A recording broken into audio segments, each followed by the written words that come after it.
நல்லதா 4 விஷயம். ஒன்று, நீங்கள் செஞ்சிட்ருக்கிற ஒரு நல்ல விஷயத்தில் உங்களுக்கு பயம் வருதுன்னா கவலைப்படாதீங்க.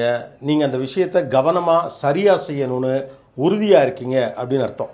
ஆனால் அந்த பயத்திலே மூழ்கிடாதீங்க. பொறுமையாக அந்த பயத்தை கடந்து வாங்க. Fear is a signal of growth. அதனால் திரும்பி வந்துடாதீங்க, தொடர்ந்து முன்னேறுங்க. 2, உங்கள் தவறுகளை ஒத்துக்கொள்வதில் ஈகோ இல்லாமல் இருங்கள். அப்போ தான் அந்த தப்பை சரி செய்ய முடியும். இல்லைன்னா அந்த தப்பை சரின்னு நிரூபிக்கிறதுக்காக தேவையில்லாமல் டயத்தை வேஸ்ட் பண்ணிக்கிட்டே இருப்போம். அதனால் ஒன்றும் நடக்க போகிறதே இல்லை. தவறுகளை ஒப்புக்கொள்வது தான் துணிச்சலின் முதல் படி.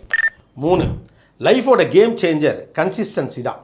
வெற்றி பெறுவதற்கான வாய்ப்பு, சூழல் இதெல்லாம் இருந்தாலும் ஒருத்தர் தொடர்ச்சியாக அதை நோக்கி பயணிக்கவில்லை என்றால் நிலைத்து நிற்க முடியாது. அலுப்பில்லாமல் அயராமல் வெற்றியை நோக்கி பயணிக்கிறவர்கள் பெரும் திறமைசாலிகளை கூட பின்னுக்கு தள்ளிவிடுவார்கள். Consistency is the key.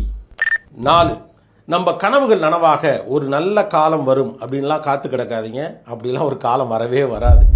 உங்கள் ட்ரீம்ஸை மட்டும் வச்சுக்கிட்டு ஆக்ஷனே எடுக்காமல் இருந்தீங்கன்னா அது வெறும் ஃபேண்டசி தான். ஒரு ஸ்டெப் எடுத்து வைங்க. டிசப்பாயின்மெண்ட்ஸை ஃபேஸ் பண்ணுங்கள், லாஸை ஹேண்டில் பண்ணுங்கள். அதுலேருந்து கிடைக்கிற லேர்னிங் தான் வெற்றிக்கான முதல் புள்ளியை வைக்கிறது.